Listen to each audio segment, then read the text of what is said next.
So I'm not a financial guy, but I live in the Upper West Side, so I'm very much into money. So I'm right at home here. All right, so we're going to talk about how to work 40 hours 7. Who wants to work less? Be honest. And if you didn't raise your hand, you're a liar, or you're just not paying attention. And I'll call you out. So you got to pay attention. All right, I'm not even going to go into this intro he just said. I do a bunch of different things. All right, so you came here, and it was about learning to be more productive. But I was about the least productive person in the world, so you probably feel really good about giving up your evening now and listening to a guy who has nothing to do with the finance and was very unproductive and stressed out. But don't worry, bear with me. I used to work a lot, so I constantly worked 60, 80, 100 hours a week. I was always working, and I put working in quotes because I don't think I was actually working there. I was probably looking at Facebook or something, but it looks like I was, and who does that all the time? Spends a lot of time looking at their device, like that guy right there is doing right now. He's not working, he's checking scores. So that was me as well. So this is what quality time with my daughter looked like. And this is actually not funny, it's sad. No offense. But this would be me. She'd come to a show like this, and I'd prop her up and be like, look, aren't I a great dad? And, on Facebook, it would look like I'm a great dad and all that, but, I really wasn't. And I'll explain why. So this is what my old work-life non-balance looked like. I worked 60 to 80 hours a week, always. I wore being busy like a badge of honor. So if you came up to me, you're like, hey, Chris, how you doing? I'd be like, oh, I'm so busy. You know that humble brag thing? Does anybody in here do that? Let me see if I can figure out who would be the ones. Sir, I think you're one of those guys. It's okay. We'll get you past that. So I thought multitasking was a good thing. I'd call myself a good multitasker. That's an oxymoron. It's not true. There's no such thing as being good at multitasking. When I was working, I felt guilty about not spending time with my daughter, about not being with my family, about not working out, doing anything, actually having a life. So when I was actually with them, with my family, or doing any of those things, I would feel guilty about not working. So I was never actually present in any part of my life. Who relates to that in some way? If you live in New York City, I'm guessing most of you do. So the result of that was I was just never there. I was there, but I wasn't there. And then I just repeat that day after day, week after week, year after year. That was it. In short, I was completely miserable. This is the worst possible picture I could find of myself. I don't know, even there's like a thumb in the middle of it, it's horrible. But that was me with my little girl when she was about a year and a half. And it looks like I'm in Hawaii or something because that lady has like a lei around the neck, but it wasn't Hawaii. I don't know where it was, to be honest. But if you look in my eyes, I'm there, but I'm not actually there. All right, here's where my wake-up call comes. So some people have like a burning bush moment or a white light experience. Mine came in the form of a piece of pizza. And what happened, this was almost exactly 4 years ago at this time, and I had a company that I had started about 3 years prior to that, an agency, which had grown to about 100 people. And again, on the outside, it looked great. It was a mess. If we stayed here all night, I couldn't tell you all the problems that it had in that. And that company was completely just imploding. And, that was a company that was really like my identity. It was so tied to that. That was where I was working constantly. And it was a Saturday afternoon and evening, and I was on the phone, the most important phone call in the world, which I can't remember at this point. And, obviously it wasn't. I had a million of those. And my little girl, here's her at the time, beautiful Vivian.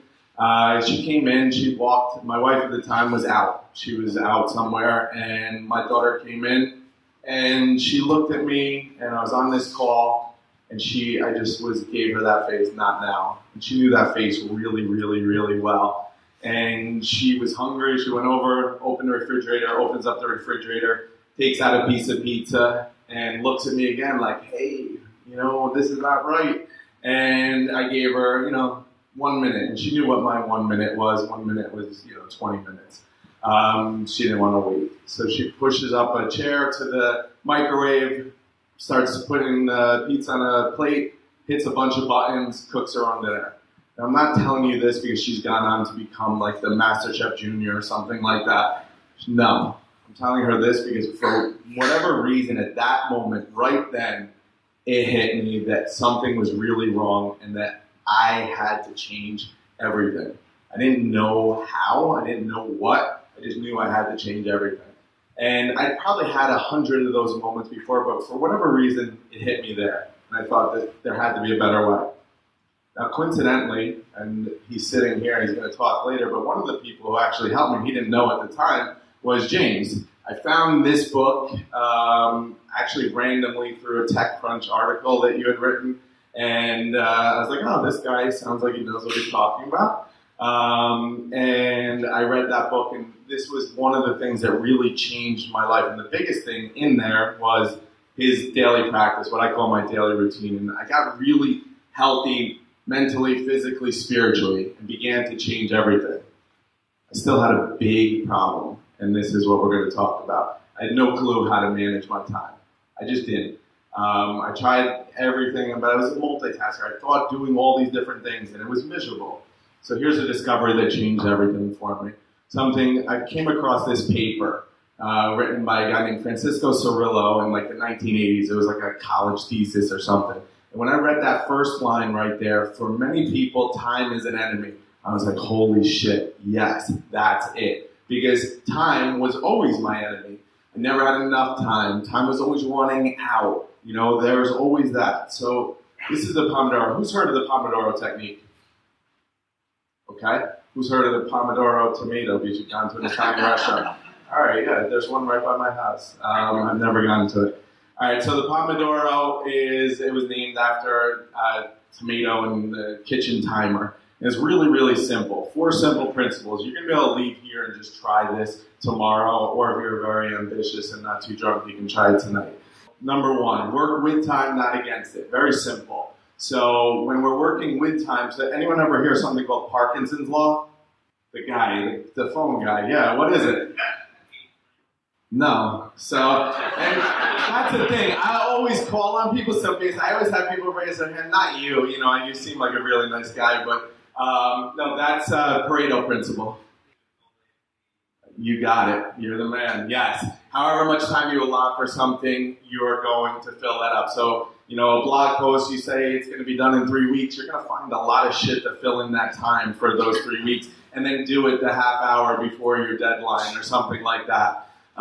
So number 2, eliminate burnout. So by working with time rather than against it, instead of like working so hard that you burn out, you don't.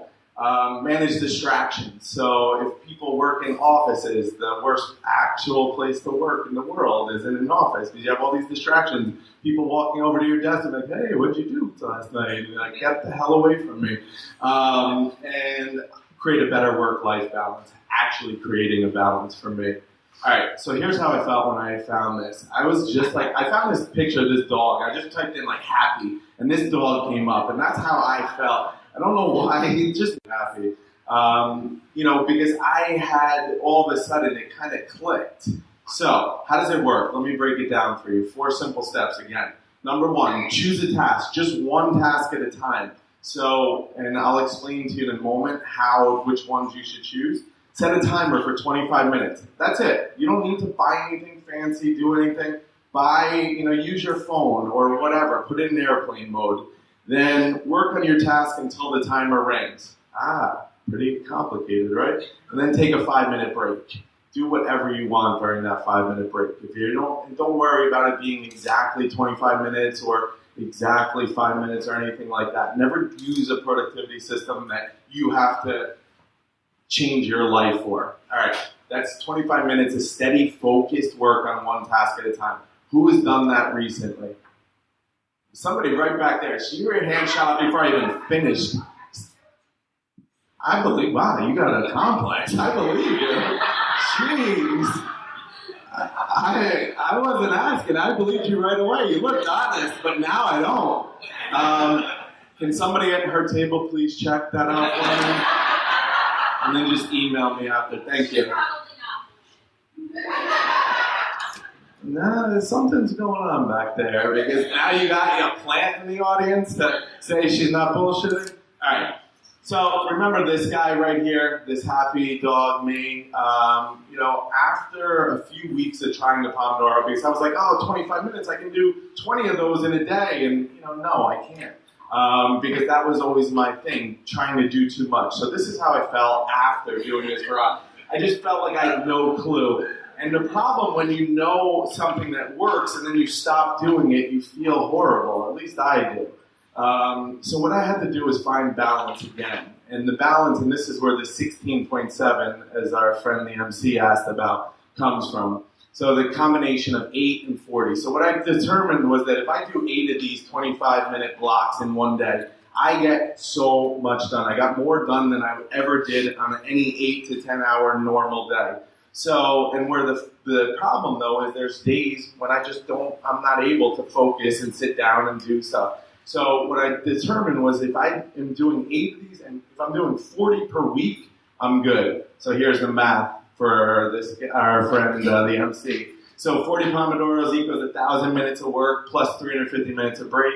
Per week, this averages out to actually 16.66666 something, but I didn't want it to become a satanic thing, so 16.7. At the end of the day, I'm a marketer, so I know that 16.7 sounds a lot better than 17 or 20.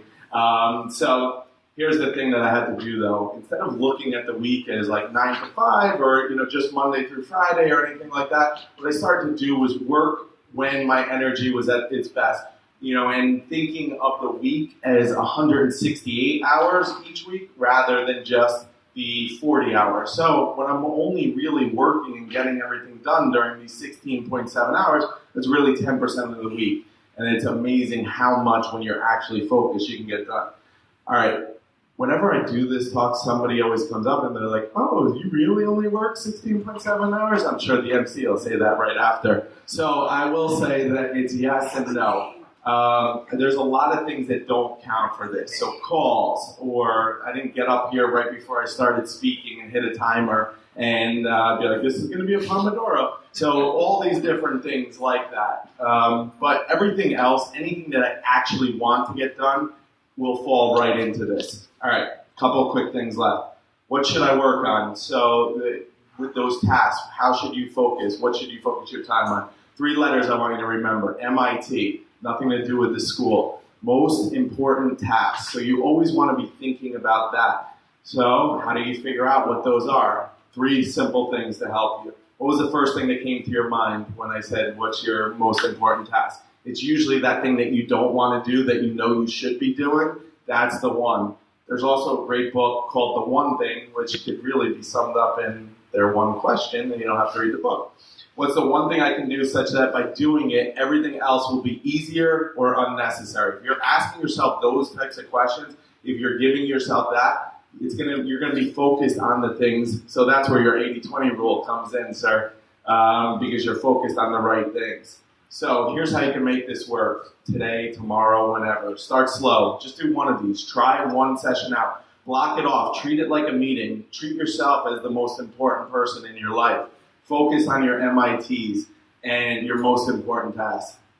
Really, really simple, but what I found in life is the simplest stuff works. And the way that I know this best is this is what quality time with my daughter looks like now. Completely different. All right, that's it. If you want to connect, here's my phone.